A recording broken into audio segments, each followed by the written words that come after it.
Indiana State Representative Ryan Hatfield is here to discuss how the Indiana General Assembly session wrapped up in 2023. That is next on WNIN Lawmakers.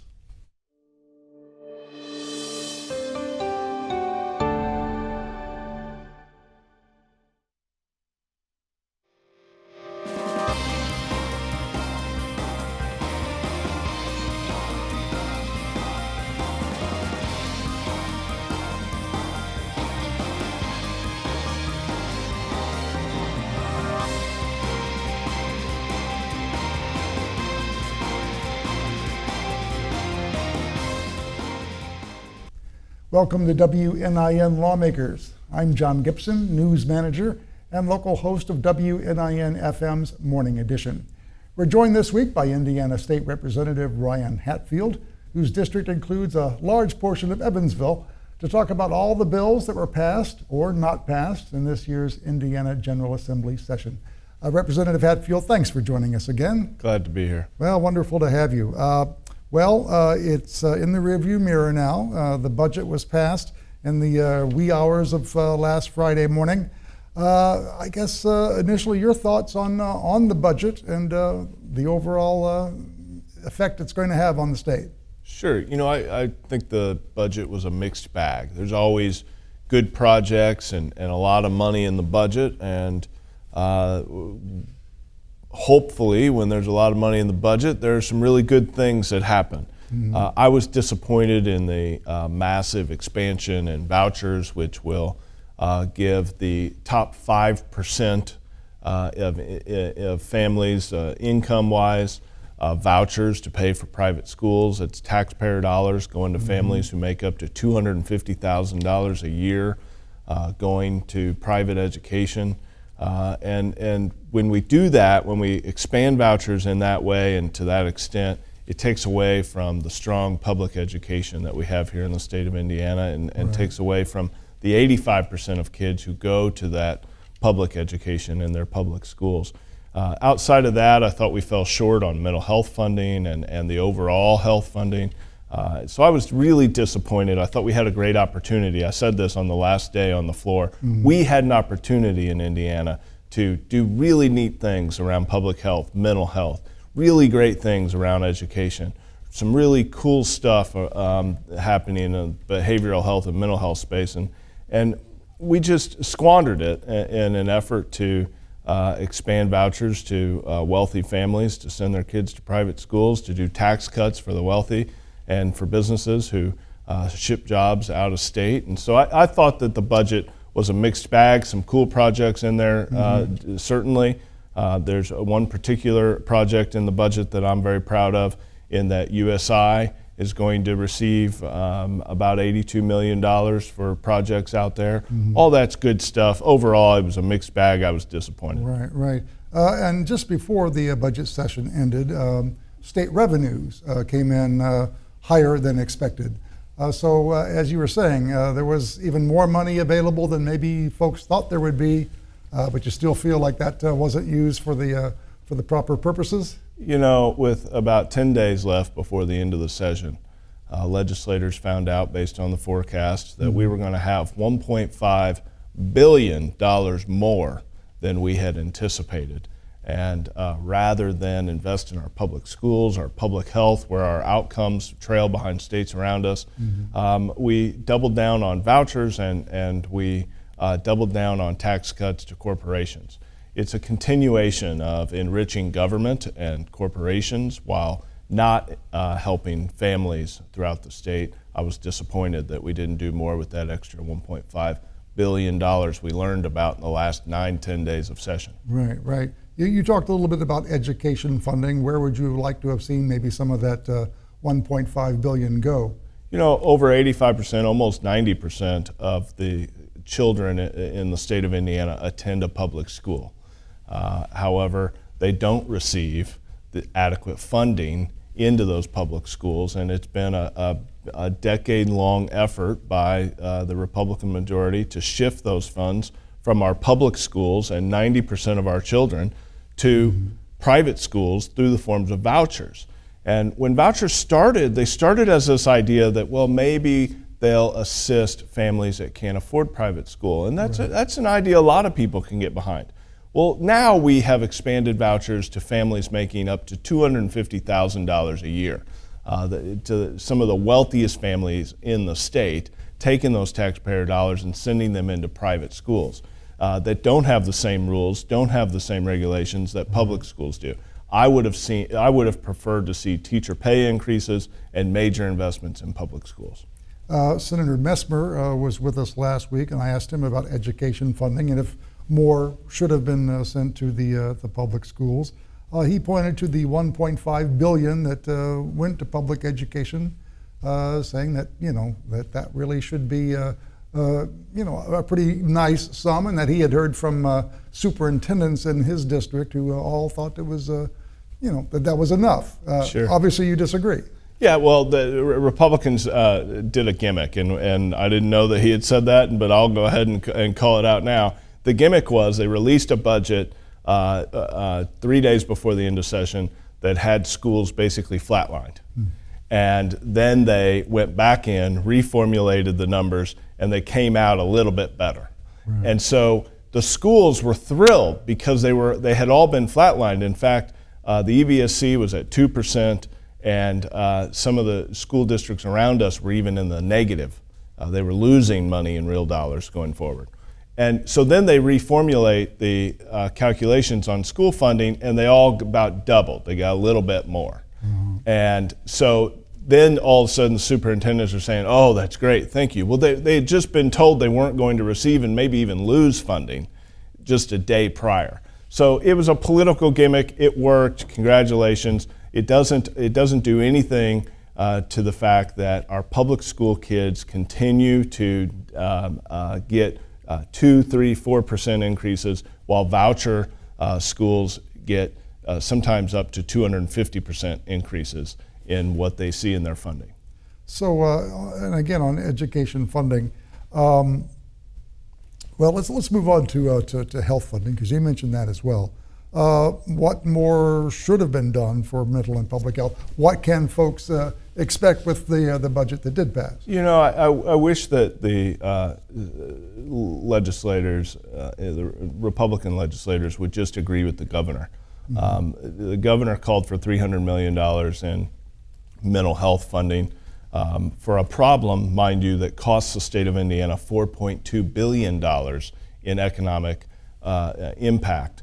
Mental illness in the state of Indiana has an economic impact, a negative impact of $4.2 billion. Governor Holcomb called on the legislature to commit $300 million to mental health initiatives throughout the state. We came in at $50 million the first year, $50 million the second year, approving $100 million in mental health. It's a drop in the bucket. It's a lot of funding. It'll do a lot of good. I'm glad we did it. Right. We needed at least $300 million in mental health. And it's not just that we're throwing money at the problem, it's that we have programs out there that can really help people suffering with mental illness. And but they need resources, they need funding, and they need to grow. And we fell short of that with $100 million in the budget rather than the $300 million the governor had asked for.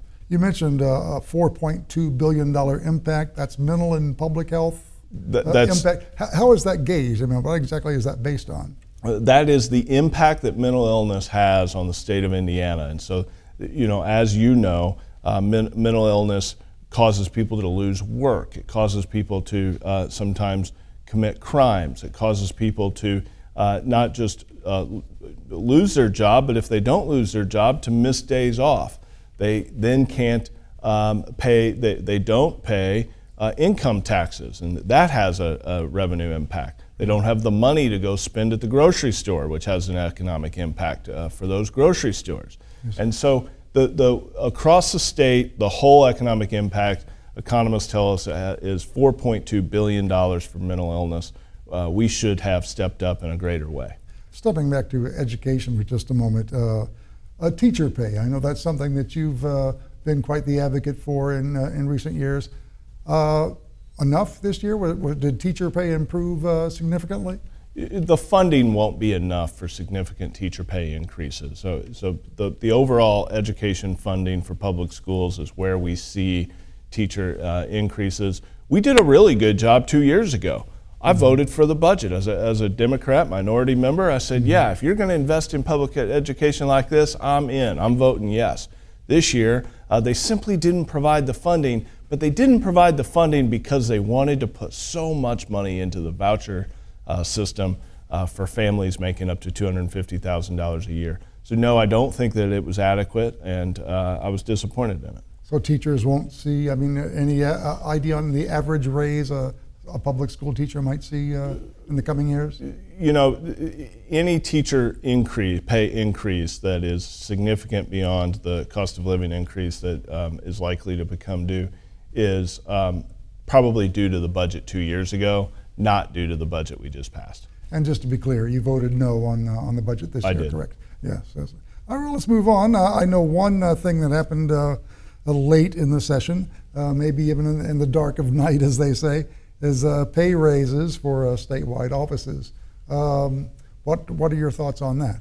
You know, I have a mixed feeling about this. Certainly, we don't want public offices and politicians enriching themselves through these offices or being paid an unfair amount. However, most of these offices haven't seen a pay raise since about the 1970s, and we want competent, good individuals in public office, Republican or Democrat. We want to attract the best to public office, and so you have to at least provide a salary that is a market rate and something that can compete with other good jobs out there.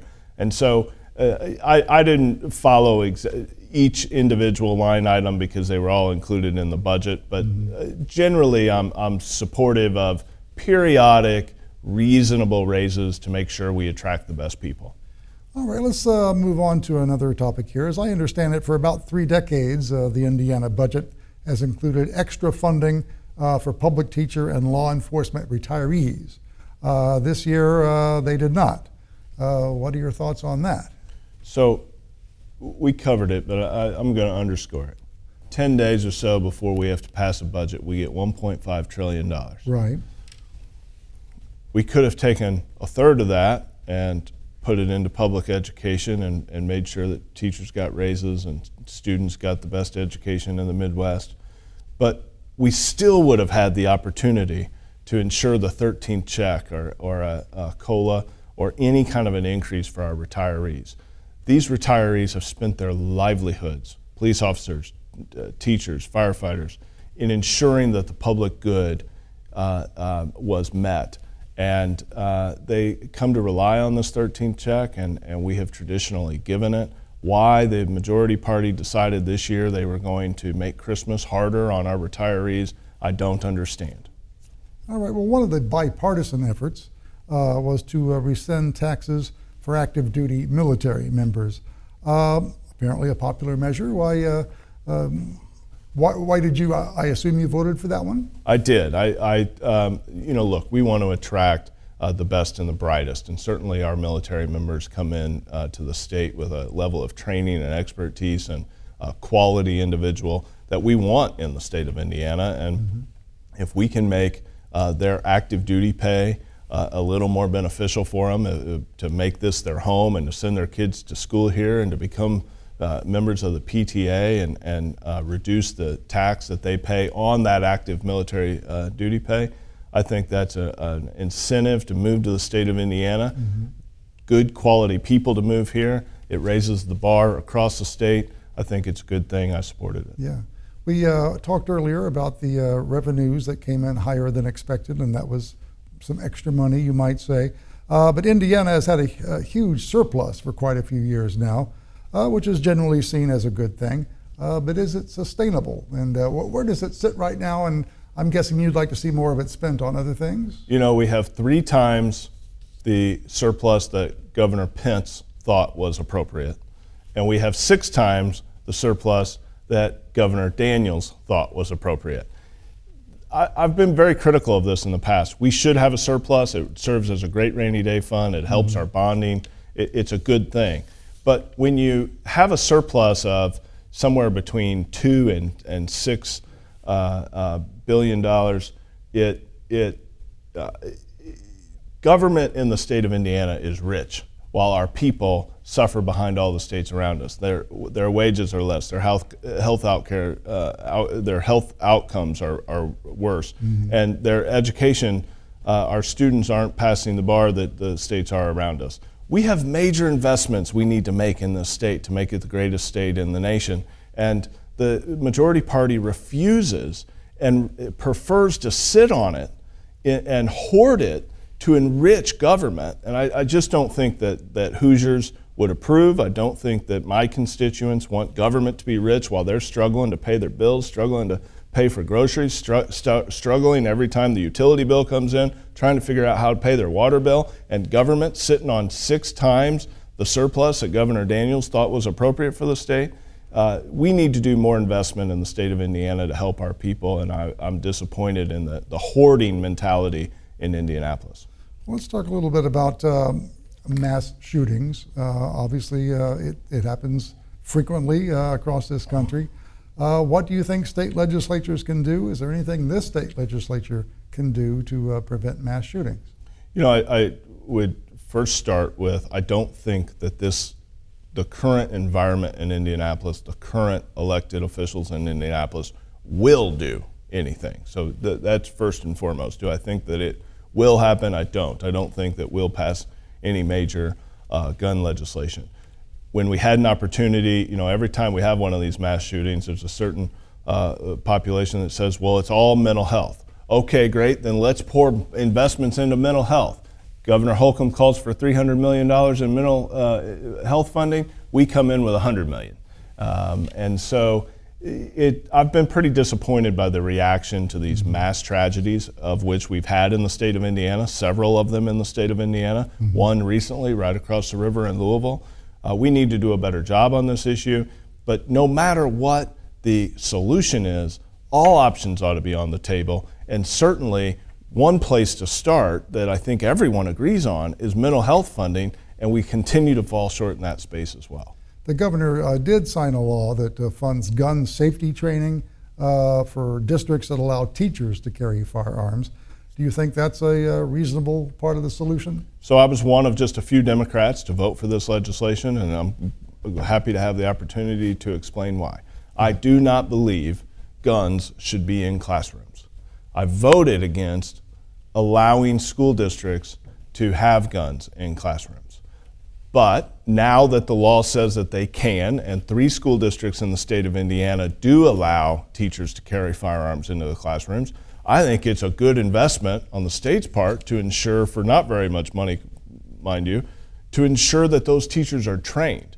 It's a one-time training. I would have preferred it to be annually, but I thought it was important that if we're going to allow guns to be in the classroom, which I don't agree with, I hope that my constituents and Hoosiers will understand the nuance, and I then believe that they ought to be trained with that firearm. A lot of legislatures in red states, and I think it's safe to say that Indiana is a red state, have passed some similar conservative laws. Are you concerned about some of these bills that are coming from, say, like national level organizations, not necessarily reflecting the will of the people in Indiana? Again, culture wars type bills, which we saw this year. Governor Daniels in the early 2000s said, we need a pause on social issues, and people from both sides didn't like that response, and certainly Democrats like to push the envelope for equality and diversity and inclusion, and we don't see that same mentality out of the majority party. But I have been very disappointed by the majority party's track towards an agenda that I believe excludes people, pushes people out of the state, bullies them, shames them for who they are. And certainly one of the things to understand, whether you agree with that legislation or like me, you don't agree with that legislation, is these are agendas coming from places like Oklahoma, Texas, very conservative outside states with multi-million-dollar donors, national organizations, as you mentioned, that are sending their legislation to Indiana and say, pass this. And I prefer a more local and more Indiana approach, a more Hoosier approach to all issues. Certainly don't want to accept just simply what other states are doing as the right way to go. But the agenda that has attacked specifically recently the LGBTQ community has been disappointing, disheartening. I know that I've talked to a lot of young people who say, look, I'm going to school and I'm never coming back here because I cannot live in a place that excludes so many of my friends and family. Other state legislatures with Republican majorities, two which obviously come to mind, Montana and Tennessee, have censured, expelled, and or restricted some representatives for expressing opposition to bills during the session. Well, first of all, what do you think of those measures, and do you see that something like that could happen in the Indiana General Assembly? So first of all, I know a little bit about those expulsions and have followed them on the nightly news, and they don't appear to me to be legitimate or well-intentioned, and I generally believe that duly elected office holders should be held accountable by their constituents. And let me say that Speaker Todd Houston in this respect has done a really wonderful job in the state of Indiana of ensuring that the body does not go there. And I hope that we don't go there in years to come, because the Speaker, we certainly have our political differences, Republicans and the Democrats, and there are certainly times in which things have blown up. And a couple of years ago, we had a really unfortunate situation right off the House floor between legislators. But the Speaker and his office has done a nice job of ensuring that those issues are handled appropriately, and that the temperature in Indiana does not rise to the level of expelling legislators for believing a certain thing or making a statement in a certain way, and I commend him for that. Well, now let's look back at the session here. What are some of the biggest differences in the lives of most Hoosiers? What will they notice from the laws that were passed this year?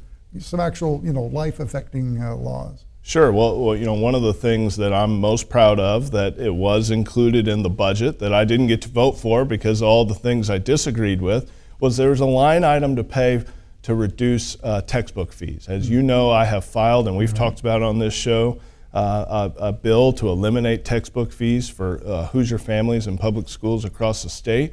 And guess what? We did it this year. And so in years to come, textbooks will be provided to students regardless of their socioeconomic status or their ability to pay, because they'll be free. What also that does is it ensures that when families fall behind, their students will no longer fall behind on rental fees and be able to get those textbooks the next semester. When they fall behind 2 semesters, they were getting sued, and then they were paying attorney's fees, court costs, and additional interest on a textbook that was rented for their student, further putting them in the hole, both at home financially, but also behind in the classroom. Right. It's a wonderful thing. Hoosier families will benefit in the tune of sometimes several hundreds of dollars. I'm very excited about it. The other project that I'm excited about down here in southern Indiana, it's not on this side of the state, but over near Jeffersonville in the coming years, there's going to be an Origin Park.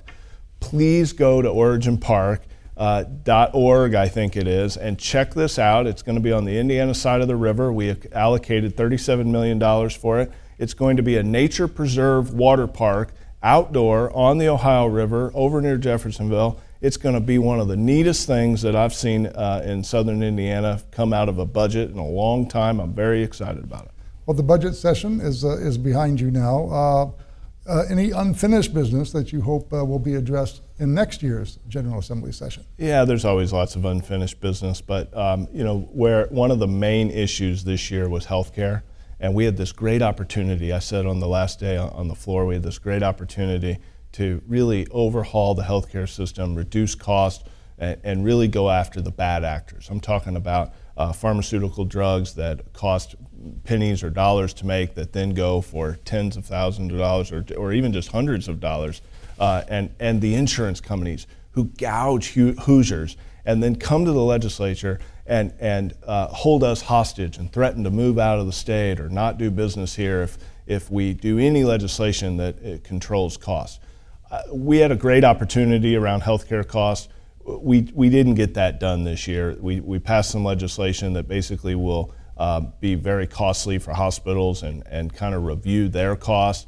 But we didn't look at the issue as a whole. We didn't come up with a comprehensive package. I'm hopeful in years to come, we'll look at insurance company and insurance companies that are doing businesses in Indiana and driving up healthcare costs. That's really where the bulk of the cost is for consumers, and we need to tackle that problem. Any other issues or bills that you're thinking about for the next session? You know, the other reason I voted against the budget was there was quite a bit of money, $30 million in North Central Indiana, $30 million in Northeast Indiana that went to economic development. Vanita Becker and I and the Lieutenant Governor worked really hard at the end of session to try to get some economic dollars down here in Southern Indiana, and kind of confusing about what happened there and why the Ways and Means didn't find it appropriate to fund other initiatives in Southwest Indiana. But I think in future sessions we need to ensure that we get our fair share of the money down here in Southern Indiana.